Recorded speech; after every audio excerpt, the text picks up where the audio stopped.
Sino ba si Simon Pedro na naging alagad ni Jesus? Atin siyang kilalanin at tignan ang kanyang naging buhay. Matthew chapter 10 verses 2-4, narito ang mga pangalan ng 12 apostol. Una ay si Simon, na tinaguriang Pedro, at si Andres na kanyang kapatid, si Santiago na anak ni Zebedeo, at ang kapatid niyang si Juan, sina Felipe at Bartolome, sina Tomas at Mateo na maniningil ng buwis, si Santiago na anak ni Alfeo, at si Tadeo, si Simon na Cananeo, at si Judas Iscariote, ang nagkanulo kay Jesus. Isa sa mga unang tagasunod ni Hesus Kristo si Simon Pedro, na kilala rin bilang si Cephas na mababasa sa John chapter 1 verse 42. Hayagan siyang magsalita at masigasig. Isa siya sa pinakamalapit na mga kaibigan ni Jesus, isang apostol, at isang haligi ng iglesia na mababasa sa Galatia chapter 2 verse 9. Masigla, masugid, mapusok, at kung minsan, magaspang ang ugali ni Pedro. Marami siyang kalakasan at mga kahinaan sa buhay. Gayunpaman, pinili siya ng Diyos at hinubog sa kung ano ang gusto niya para kay Pedro. Mula sa Bethsaida si Simon Pedro na mababasa sa John chapter 1 verse 44 at nanirahan sa Capernaum na mababasa sa Mark chapter 1 verse 29, ang dalawang bayan na nasa baybayin ng dagat ng Galilea. Mayroon siyang asawa na mababasa sa 1 Corinthians chapter 9 verse 5 at Mark chapter 1 verse 30, at mga kasosyo niya sa negosyo ng pangingisda sina Santiago at Juan na mababasa sa Luke chapter 5 verse 10. Nakilala ni Simon Pedro si Jesus sa pamamagitan ng kanyang kapatid na si Andres, na naging tagasunod ni Jesus matapos na mapakinggan ng pahayag si Juan Bautista na si Jesus ang kordero ng Diyos na mababasa sa John chapter 1 verses 29-36. Agad na pinuntahan ni Andres ang kanyang kapatid upang dalhin kay Jesus. Binigyan ni Jesus ng bagong pangalan si Simon Pedro nang makita niya ito, Cephas, mula sa Aramaiko o Pedro sa Griego, ang kanyang bagong pangalan, na ang ibig sabihin ay bato. Pagkatapos, tinawag ni Jesus si Pedro na sumunod sa kanya, at nagpakita siya ng kagilahil-alas na himala ng marami silang nahuling isda na mababasa sa Luke chapter 5 verses 1-11. Agad na iniwan ni Pedro ang lahat. Nabuhay bilang isang alagad ni Jesus si Pedro sa sumunod na 3 taon. Dahil natural kay Pedro ang maging leader, siya ang naging tagapagsalita ng 12 alagad, Mateo kapitulo 15 versikulo 15, Mateo kapitulo 18 versikulo 21, Mateo kapitulo 19 versikulo 27, Marcos kapitulo 11 versikulo 21, Lucas kapitulo 8 versikulo 45, Lucas kapitulo 12 versikulo 41, Juan kapitulo 6 versikulo 6, Juan kapitulo 13 versikulo 6 hanggang 9, Juan kapitulo 36. Higit sa lahat, si Pedro ang unang nagpahayag na si Jesus, ang anak ng Diyos na buhay. Isang katotohanang ang Diyos ang naghayag kay Pedro ayon kay Jesus, Mateo kapitulo 16 versikulo 16 hanggang 17.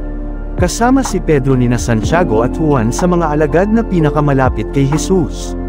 Silang 3 lamang ang kasama ni Jesus nang buhaying muli ang anak na babae ni Jairo at nang magbagong anyo si Jesus sa isang mataas na bundok, Mateo kapitulo 17 versikulo 1. Si Pedro rin, kasama si Juan, ang inutusan ni Jesus para ihanda ang hapunang Pampaskwa, Lucas kapitulo 22 versikulo 8. Sa ilang pagkakataon, ipinakita ni Pedro ang kanyang kapusukan na umabot sa kawalang ingat.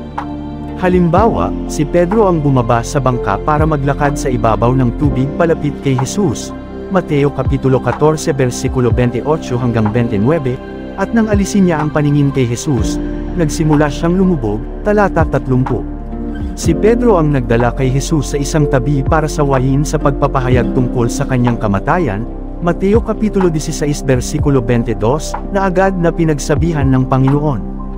Si Pedro ang nagpanukala na magtayo ng 3 tolda, para kay Jesus, isa kay Moises at isa kay Elias, Mateo kapitulo 17 versikulo 4, at nagpatira pa at natakot dahil sa kaluwalhatian ng Diyos, talata 5 hanggang 6. Si Pedro ang bumunot ng tibak at tumagas sa tainga ng alipin ng pinakapunong pari at natigpas ang kanang tainga noon, Juan kapitulo 18 versikulo 10, ngunit agad na ipinabalik sa kanya ni Jesus ang kanyang tibak sa kaluban, talata 11.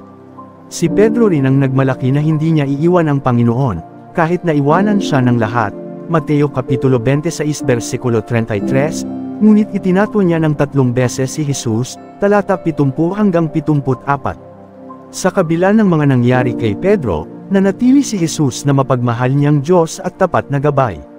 Ipinahayag na muli ni Jesus sa Mateo Kapitulo 16 versikulo 18 hanggang 19, na si Pedro, ang bato, kung saan itatayo ang kanyang iglesia.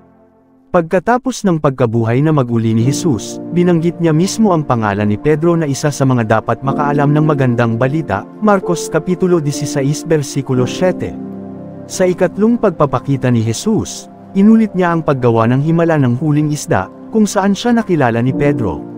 Nagbigay si Jesus ng pagdidiin sa kanyang pagpapatawad at pagpapanumbalik kay Pedro at binasbasan ito bilang isang apostol, Juan Kapitulo 21 versikulo 6, Juan Kapitulo 15 hanggang 17. Noong araw ng Pentecost, si Pedro ang nagsalita sa mga tao sa Jerusalem, Gawa Kapitulo 2 versikulo 14, at nadagdagan ng may 3,000 ang mga bagong mananampalataya, Gawa Kapitulo 2 versikulo 41. Pagkatapos, pinagaling ni Pedro ang lalaking lumpo, Gawa Kapitulo 3, at matapang na nangaral sa harap ng Sanhedrin, Gawa Kapitulo 4. Walang makapagpapatamlay ng panata ni Pedro na ipangaral si Jesus na nabuhay na maguli kahit pa ang mga pagdakip, paghagupit, at panganib. Natupad ang pangako ni Jesus kay Pedro na siya'y magiging saligan sa pagtatayo ng iglesia sa pamamagitan ng 3 yugto, ang pangangaral niya sa araw ng Pentecost, Gawa Kapitulo 2. Pagkatapos, nang tanggapin ng mga Samaritano ang Espiritu Santo sa harap ni Pedro, Gawa Kapitulo 8. At huli, nang ipatawag siya sa bahay ng isang kapitan ng mga batalyong Italiano, ng hukbong Romano, na si Cornelio na naniwala at tumanggap ng Espiritu Santo, Gawa Kapitulo 10. Dahil sa mga pangyayaring ito, binuksan ni Pedro ang daan at pintuan para sa mga iglesia para sa mga Hudyo, Samaritano, at Hentil. Dumanas rin si Pedro ng mga paghihirap ng kalooban bilang apostol. Tumanggi siyang ipahayag ang ebanghelyo kay Cornelio na isang hentil noong una.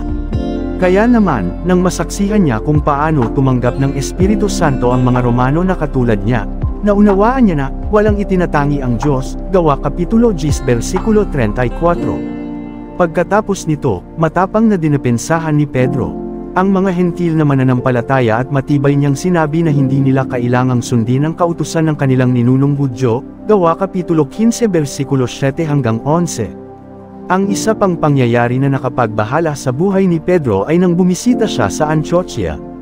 Nasiyahan siya sa pagsasama-sama ng mga mananampalatayang hentil. Subalit, nang biglang dumating ang mga legalistang Hudyo, lumayo at hindi na nakisalo si Pedro sa mga mananampalatayang hentil, dahil sa takot nito sa pangkat ng Hudyo. Nakita ito ni Apostol Pablo bilang isang pagkukunwari at harapan niyang pinagsabihan si Pedro, Galatia Kapitulo 2 versikulo 11 hanggang 14. Ginugol ni Pedro ang mga oras kasama si Marcos, unang Pedro Kapitulo 5 versikulo 13, sa mga huling taon ng kanyang buhay. Si Marcos ang nagsulat ng Ebanghelyo ni Marcos batay sa mga naaalala ni Pedro ng mga panahong kasama niya si Jesus.